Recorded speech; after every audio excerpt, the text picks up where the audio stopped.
He was a little country preacher from church across the creek.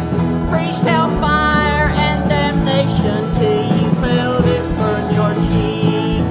Felt it burn your cheek. Now it was time for the revival at the big church on the hill. And the man that they had picked to speak had suddenly taken ill. It was the first day of the revival and almost time to start.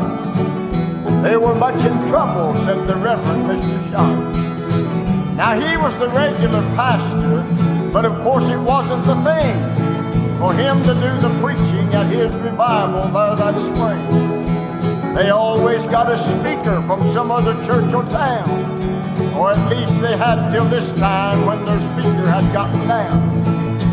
What about Preacher Foster? I heard somebody say. I know he's kind of noisy, but we could use him just one day.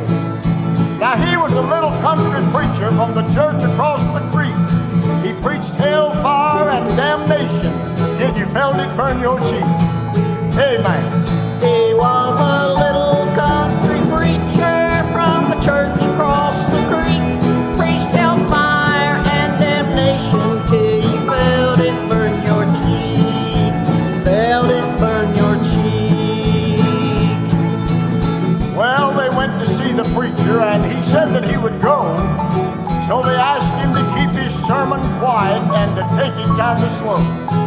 They asked him to keep his coat on and not to jump around, and explained that they had dignitaries that were pretty much uptown. Well, the preacher said he'd do his best, but when he got up on the stand, he let the hallelujahs roll and he really jumped around. He got to preaching so loud and hard, I thought Miss Carnes would faint. You talk about education, well, all of his isms were ain'ts.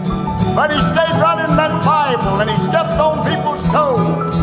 He told them they could fool him, but brother, there's a God that knows. When the service had finally ended and the final hand was raised, the assistant pastor, a Sunday school teacher, and 14 deacons got saved. He was Amen. a